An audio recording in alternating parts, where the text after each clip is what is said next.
Twilight Sparkle Goes to Bed by Agent Bookfort. Bed.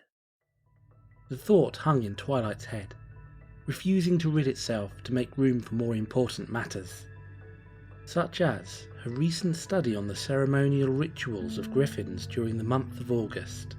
No, this time, the thought of her bed beckoned her, enticed her with the warm comfort of a soft mattress and sheets wrapping around her like a cocoon. Tonight was special. Tonight Twilight wouldn't just be sleeping in her usual bed sheets and feather-fluffed pillow. No. Tonight she would be welcomed to the warmth and comfort of freshly dry-cleaned bed linen. The smell and sensation of freshness would entice her to a sleep of wonderful and unimaginable comfort. Twilight tried to ignore the incessant beckoning the bed's thought brought forth. It sang to her like a siren's call. It wanted her. Its only desire was to embrace her. It sat there upon the pedestal of the second floor and waited, watching her movement with pleading puppy dog eyes. There was only one solution to this problem, and that was to go there. Twilight stood up and stretched her legs, looking over her cluttered desk. This evening's study session had been particularly intense, and it showed. Books lay strewn across the immediate area, accompanied by various scrolls and scraps of paper. She sighed deeply. With Spike out of town for the next few days, it was up to her to make sure the library stayed clean and organised. Bed will need to wait until she had finished cleaning. With each book she placed in the shelf, and each scroll she righted, she knew that her inherent desire to return to those lustrous sheets was one step closer. The thought of slumbering in that epitome of comfort pleased her, chilled her in the most satisfying of ways. She could feel the promised warmth creeping over her as the entire essence of her very being turned towards her final goal. She smiled at the accomplishment of cleaning up her work desk. Now she could claim her prize. Each step towards that godly gift was an ascension unto no other. Only the stairs remained to be conquered, and she would. 1 step, 2, 3, 4, 5. She hadn't taken the trash out.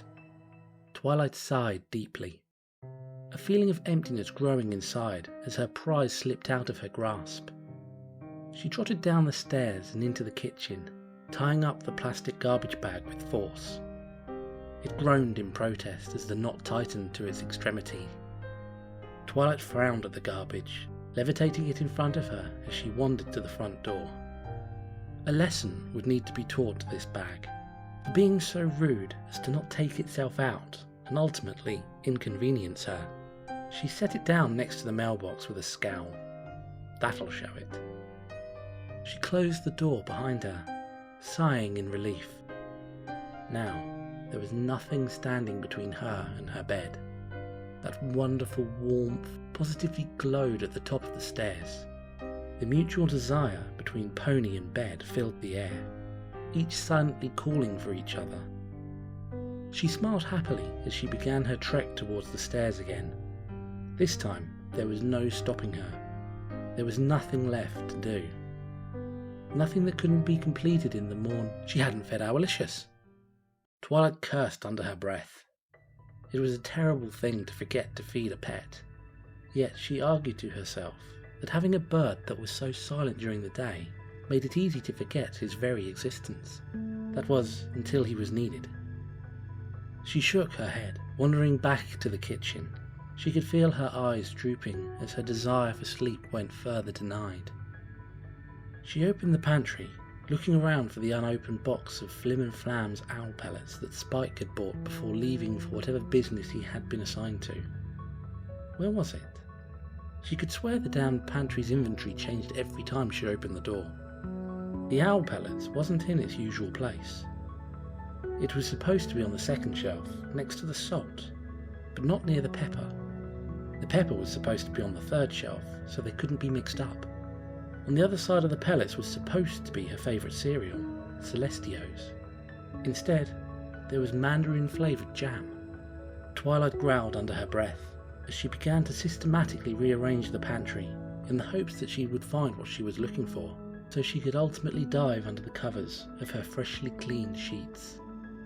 A familiar hoot sounded behind her, and she whirled around quickly to see her owl standing on the bench beside the box of owl pellets. Twilight gave the bird a deadpanned glare as she hurriedly pulled the bowl from the windowsill with her magic, filling it to the brim with the food, before forcibly placing it back to its original position, taking careful note to place it exactly where she found it, right down to the centimetre. She ignored the bird's gracious hoot as she swiftly moved from the kitchen, banking around the corner and stopping in the middle of her living room, looking around anxiously for anything else that may have been forgotten. There was no time or desire to remember something halfway towards her glowing prize of commodious beauty. Teeth! It was lucky she had taken the time to remember, otherwise this menial task would have been naught but another obstacle to overcome, and an irrelevant nuisance. Briskly finishing the task, she smiled widely. Now she was ready to claim the prize she had been waiting for so long. It had been too long, too far away. Now it was within her grasp. She would claim it without any further distractions. 1 step, 2, 3, 4, 5. She was almost there. Her mind happily whirred that she had not forgotten anything further. 10. She was halfway there. There it was. She could see the wooden framing that held her goal and ultimate desire. Nothing could stop her now. 19. 20. There it sat, shining brightly in a heavenly glow, as a chorus of angels sang sweetly to her, beckoning for her to finally claim the prize that she had earned. Her accolade of perfection. Her grin widened to a blissful smile as she slowly pulled open the sheets, lay down, and snuggled into her bed, sighing wistfully as the scent of freshly cleaned linen filled her nose, adding a wonderful sense of euphoria to the feeling of irreplaceable, indescribable comfort, which she knew would only come again once they had been washed once more. She closed her eyes, a low moan emanating from her lips as pure bliss washed over every fibre in her body. She snuggled into the blankets, pulling them closer to her, wrapping herself thoroughly in the illicit warmth they had promised for so long. It was just as she had envisioned. No, it was better. The utter desire she had held for so long made it even more warm, comforting and accomplishing. To have finally claimed her prize. She stopped, her eyes shooting open. I have to pee. Hello everypony. It feels so good to be back recording again. It's been far too long. I had a bit of a bad year for recording last year. It everything got to me. New job, moving, new house, new recording setup. It all got a bit complicated, and the apartment I'm in, I've said this before, but it's directly below our kitchen in the main house upstairs, so that causes a lot of issues. Whenever someone goes into the kitchen to do anything, I hear it, and it gets very annoying. So I'll be in the middle of a recording, I'll be halfway through a line, maybe something quite emotional, and then they'll be stomping upstairs and I won't be able to record. I'll be sat there for 20 minutes while they do whatever it is they're doing, and by the time they're done, I'm like, fuck it, I don't care, I've had enough. So I go off and I do something else, and the reading never gets done, because recording something for a reading on 2 separate days creates an awful lot of problems. I'm trying to work on a solution for that. I might be taking my recording setup elsewhere so I can record where there won't be any interruptions or any problems. The only issue is getting internet to that particular place. There's no Wi-Fi, so I won't be able to get anything. There's no phone signal, so I won't be able to get that. So unless I download the things that I'm reading and hope that I've got everything that I need on the day, it's just going to be a pain in the arse. But I will sort something out for it because I want to be a lot more productive this year. I have a lot of things that didn't get done last year that I want to do for this year, and a lot of things that I had already planned for this year that need to get done.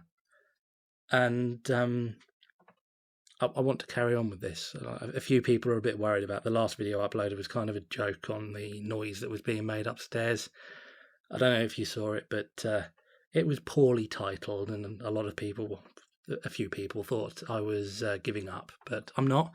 I want to continue this. You've just seen at the beginning of this fic, I hope, the intro.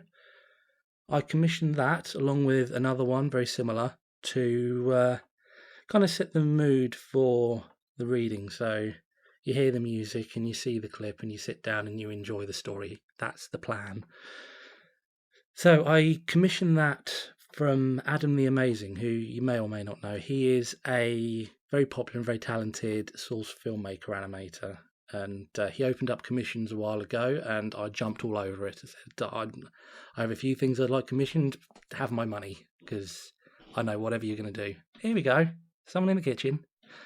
Have my money, because I know that you're going to do something amazing with it. So I gave him a few ideas, and it's basically, it was my idea, but his vision of it. So he did all the animation. I sourced the music and said sort of what I wanted, roughly, and then he went and animated it and did a fantastic job.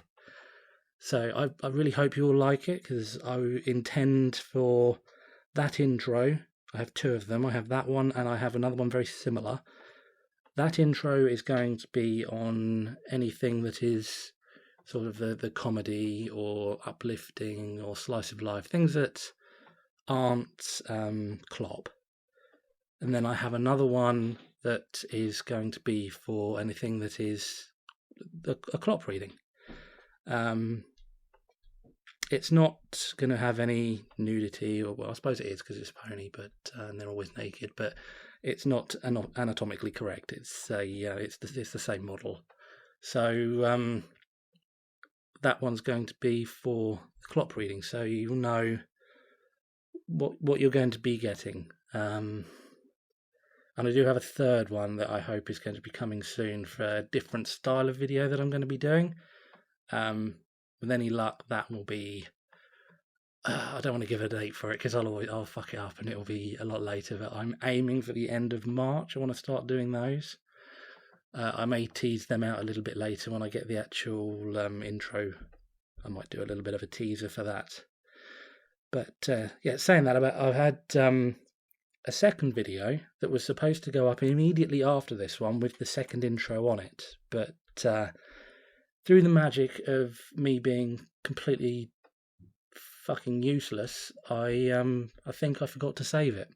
I think I recorded it and never hit save, which is understandable because at the time I'd been awake for about 35 hours straight, and I decided to try and do a reading while I was tired to see if that was like the drunk fic would be funny. But it actually turned out I did a really good job, which is a shame because the reading's gone. So I'm going to have to either record it again or do something else. But that one was going to be the debut of the clop intro, but that'll have to come somewhere, hopefully in the week. I'll try and get that done. But this is already rambling on a bit. I only wanted this to be a couple of minutes, and we're already up to nearly 6. So I'll say goodbye now, and I hope you like the intro. Please let me know. Yeah, and I'll see you in the next reading.